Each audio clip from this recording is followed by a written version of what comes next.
दोस्तों 1910 से लेकर 1945 तक ये जो 35 इयर्स का टाइम फ्रेम था, उस समय कोरिया जापान के कंट्रोल में था। जापान ने उसे एनेक्स कर लिया था। लेकिन सेकेंड वर्ल्ड वॉर में जब जापान की डिफीट हो जाती है, कोरिया को इंडिपेंडेंस मिल जाता है जापान से। उस समय दो बड़े बड़े पावर थे, एक तरफ था सोवियत यूनियन, एक तरफ था यूनाइटेड स्टेट्स। अब कोरिया की प्रॉपर एडमिनिस्ट्रेशन के लिए, एडमिनिस्ट्रेटिव कंट्रोल के लिए सोवियत यूनियन और यूनाइटेड स्टेट्स ने डिसीजन लिया कि कोरिया को दो पोर्शन में डिवाइड कर दिया जाए। एक रहेगा नॉर्थ कोरिया, एक रहेगा साउथ कोरिया। नॉर्थ कोरिया में सोवियत यूनियन ये चाहता था कि एक ऐसी पावर को रेजिम में पावर एक ऐसी रेजिम को पावर में लेके आए जो कि कम्युनिस्ट आइडियोलॉजी को सपोर्ट करती हो, एक ऐसी रेजिम जो कि सोवियत यूनियन को सपोर्ट करता हो। इसके लिए सोवियत यूनियन जो है किम टू सुंग को काफ़ी ज़्यादा पॉलिटिकली, मिलिट्रली, डिप्लोमेटिकली, इकोनॉमिकली ट्रेनिंग काफ़ी ज़्यादा सपोर्ट किया। किम टू सुंग जो है ये जापान के अगेंस्ट में लड़े भी थे, कोरिया में भी लड़ते हैं, चाइना में भी लड़ते हैं। इनकी आइडियोलॉजी काफ़ी ज़्यादा कम्युनिस्ट ही थी, तो इनको पूरा ट्रेन करते हुए सोवियत यूनियन ने इनको खड़ा किया। एंड इन द ईयर 1948 जो किम टू सुंग थे ये नॉर्थ कोरिया के फर्स्ट प्रीमियर भी बन जाते हैं। और उसी साल इवन सोवियत यूनियन ने जो नॉर्थ कोरिया है इसे ऑफिशियली रिकॉग्नाइज भी किया। एट द सेम टाइम जो यूनाइटेड स्टेट्स है ये एक ऐसी रेजिम को लेकर आता है साउथ कोरिया में जो कि यूनाइटेड स्टेट्स के फेवर में हो। इसके बाद डिस्प्यूट भी होता है north Korea versus south Korea में। कोरियन वॉर भी चलती है, 1950 वर्सेस 1953 वॉर भी चलता है। अब इस वॉर में इवन चाइना जो है ये काफ़ी ज़्यादा सपोर्ट करता है नॉर्थ कोरिया को। ये डायरेक्टली अटैक इवन फाइट भी करता है नॉर्थ कोरिया के फेवर में अगेंस्ट साउथ कोरिया। और साउथ कोरिया में उस समय इवन यूनाइटेड स्टेट्स भी इन्वॉल्व हो जाता है, यूनाइटेड नेशंस भी कुछ इन्वॉल्व हो जाता है। तो यहाँ पर चाइना और सोवियत यूनियन जो है पूरी सपोर्ट प्रोवाइड करते हैं नॉर्थ कोरिया को। जब कोरियन वॉर चलती है 1953 में ये वॉर तो खत्म हो गया, लेकिन किम टू सुंग जो थे ये पूरी उनकी पूरी रूल होती है from the year 1948 till the year 1994। लेकिन 1994 में जब किम टू सुंग की डेथ हो जाती है, इसके बाद आते हैं Kim Jong to. Kim Jong to जो है ये इनकी एरा रहती है 1994 से 2011 तक। लेकिन 2011 में किम जोंग टू की भी डेथ हो जाती है। उसके बाद प्रीमियर बनते हैं हमारे किम जोंग उन, जिन्हें हम जानते हैं आज के समय। तो इस तरीके से पूरी पेडिग्री जो है नॉर्थ कोरिया में चलती है। लेकिन अब जब सोवियत यूनियन जो है, अब ये तो मैंने बात किया, आपको थोड़ा सा बैकग्राउंड दिया सोवियत यूनियन का और ये नॉर्थ कोरिया का। और ये बैकग्राउंड देने का बेसिक रीज़न ये था कि अभी रिसेंटली हमने देखा कि मिस्टर पुतिन जो है ये जाते हैं नॉर्थ कोरिया, तो इनकी जो रिलेशनशिप है ऐसी नहीं है कि अभी कोई नई रिलेशनशिप है, रिलेशनशिप काफ़ी पुरानी है। अब यहाँ पर चाइना का भी काफ़ी ज़्यादा इन्वॉल्वमेंट होता है, क्योंकि आज अगर हम चाइना को देखें तो 90% से ज़्यादा जो ट्रेड है नॉर्थ कोरिया की ये चलती है चाइना के साथ। चाइना के ऊपर नॉर्थ कोरिया काफ़ी ज़्यादा डिपेंडेंट है अपनी पूरी रिक्वायरमेंट के लिए।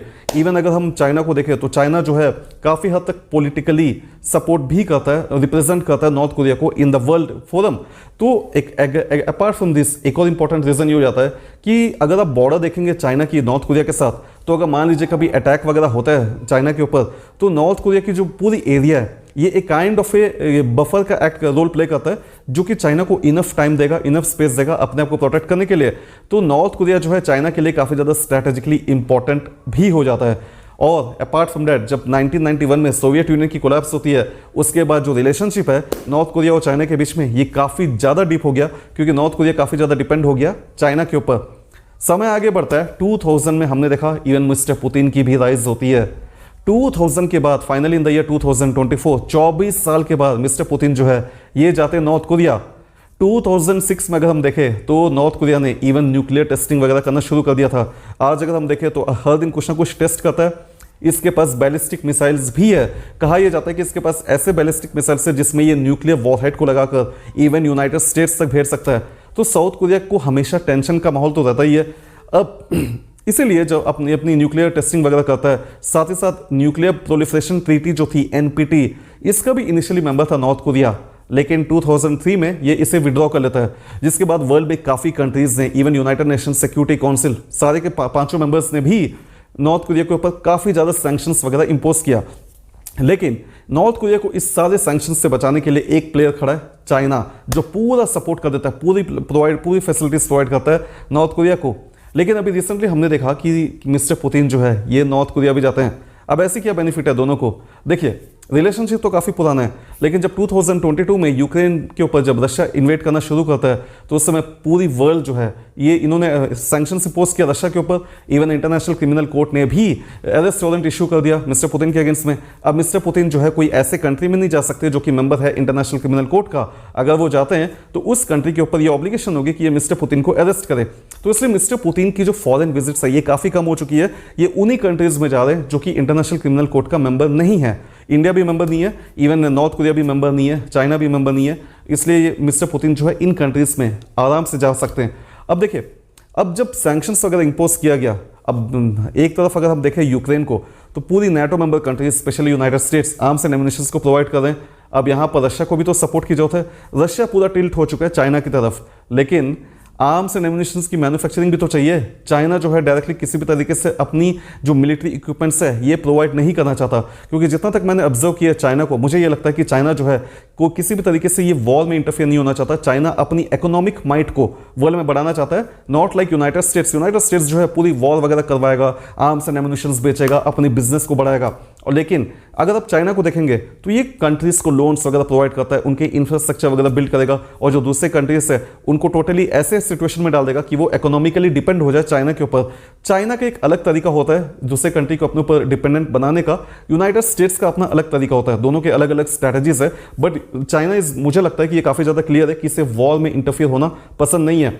तो इसलिए किम जोंग उन जो है नॉर्थ कोरिया, ये भी कहा यह जाता है कि साउथ कोरिया ये कहता है कि इवन किम जोंग उन ने रशिया को आज इवन 10,000 से 1100 जो कंटेनर्स है जिसमें काफ़ी ज़्यादा आर्म्स एंड एम्युनिशंस है ये भी सप्लाई किया, ये साउथ कोरिया का कहना है। अब इसके बदले नॉर्थ कोरिया को भी काफ़ी ज़्यादा रिक्वायरमेंट है। नॉर्थ कोरिया चाहता है कि उसे टेक्नोलॉजी की अपग्रेड मिले, space program, military, nuclear submarines, fighter jet, surface to air missiles वगैरह काफ़ी चीज़ों में उसे टेक्नोलॉजी ट्रांसफर हो, स्पेस प्रोग्राम्स में रशिया उसे हेल्प करे। तो एक तरफ रशिया को हेल्प चाहिए दूसरे कंट्रीज़ की, at the same time north Korea को भी हेल्प चाहिए रशिया की। तो इसलिए इन दोनों की जो पार्टनरशिप है इट्स ए नेचुरल रिजल्ट जो कि होना ही था। और पिछले 9 महीने पहले भी हमने देखा, 9-10 महीने पहले कि किम जोंग उन जो है ये ट्रैवल करते हैं रशिया। लेकिन अभी रिसेंटली जब मिस्टर पुतिन जाते हैं नॉर्थ कोरिया में, इनके रशिया और नॉर्थ कोरिया के बीच में कॉम्प्रिहेंसिव स्ट्रैटेजिक पार्टनरशिप भी साइन हो जाता है। और इस कॉम्प्रिहेंसिव स्ट्रैटेजिक पार्टनरशिप में एक इंपॉर्टेंट क्लॉज था defence clause, defence protection clause ऐसा कुछ था, म्यूचुअल डिफेंस क्लॉज कुछ था। अब इस क्लॉज के अंतर्गत किसी भी कंट्री के ऊपर अगर रशिया या नॉर्थ कोरिया के ऊपर कोई कंट्री अगर अटैक करता है तो दोनों ही जो है एक दूसरे को पूरी मिलिट्री वगैरह हेल्प कर सकते हैं। ऐसा नहीं कि वॉर वगैरह कर देंगे, लेकिन जो भी मिलिट्रीली असिस्टेंस हुआ सारा असिस्टेंस जो है ये प्रोवाइड कर सकते हैं। अब ये जो क्लॉज है, डिफेंस क्लॉज जो है, डिफेंस पैक्ट है, ये अब western countries specially United states के ऊपर थ्रेट का माहौल बना रहा है, क्योंकि इस कंडीशन में कल नॉर्थ कोरिया जो है ये इवन साउथ कोरिया से वॉर भी कर सकता है। और अगर नॉर्थ कोरिया के ऊपर अटैक वगैरह होता है तो पूरी की पूरी अरेंजमेंट है आज रशिया के पास कि ये पूरी अपनी आर्म्स एंड एम्युनिशंस की जो मिलिट्री सपोर्ट है ये प्रोवाइड कर सकता है नॉर्थ कोरिया को। तो इसलिए वेस्टर्न कंट्रीज जो है आज थोड़ा सा डिस्टर्ब्ड है इस सिचुएशन को देखते हुए। लेकिन देखिए इस पूरे प्रोग्रेस में अगर मैं बताऊं आपको, जब मिस्टर पुतिन अभी जाते हैं, जितने वीडियोस हमें दिखे सोशल मीडिया पर नॉर्थ कोरिया के मिस्टर किम जोंग उन का, मैंने कभी इतने सारे वीडियोस नहीं देखे, इतने ओपन वीडियोस नहीं देखे। ये जो वीडियोस जो अभी निकल के सामने आए, it's a message to the world that North Korea and Japan stands together today. दोनों के बीच में जो रिलेशनशिप है काफ़ी स्ट्रांग हो चुकी है। इतना ओपन वीडियोस मैंने कभी नहीं देखा। ये जो स्ट्रांग मैसेजेस है आज पिछले काफ़ी सालों से जो मैं जियो पॉलिटिक्स को ऑब्जर्व कर रहा हूँ, मैंने तो कभी किम जोंग उन का देखा नहीं है। ये काफ़ी स्ट्रांग मैसेज है, काफ़ी एक्सप्लिसिट मैसेजेस वगैरह दिया है वर्ल्ड को रशिया ने और इवन नॉर्थ कोरिया ने। और इवन बातें ये भी चल रही है कि नॉर्थ कोरिया जो है ब्रिक्स का मेंबर बनने वाला है, ब्रिक्स का मेंबर बनना चाहता है। अब इन सारे सिचुएशन में देखते हुए चाइना को देखिए, चाइना का भी फैक्टर आता है, क्योंकि चाइना का नॉर्थ कोरिया के साथ काफ़ी क्लोज रिलेशनशिप है। लेकिन जब से रशिया ने यूक्रेन के ऊपर इन्वेट करना शुरू किया उसके बाद जो सैंक्शंस है उसको लेते हुए जो रशिया है ये काफ़ी ज़्यादा डिपेंड हो चुका है आज चाइना के ऊपर। तो चाइना के ऊपर भी एक रडार में ये बातें चल रही होगी कि कहीं रशिया और नॉर्थ कोरिया की जो रिलेशनशिप है ये काफ़ी ज़्यादा स्ट्रांग ना हो जाए, क्योंकि चाइना कभी नहीं चाहेगा कि ये दोनों एक दूसरे से काफ़ी ज़्यादा क्लोज हो। और दोनों जो रिलेशन और जो चाइना जो दोनों कंट्रीज को दबा के रखता है, इसमें किसी भी तरीके की इश्यूज वगैरह खड़ा ना हो। तो ये चाइना का शायद हो सकता है स्ट्रैटेजी।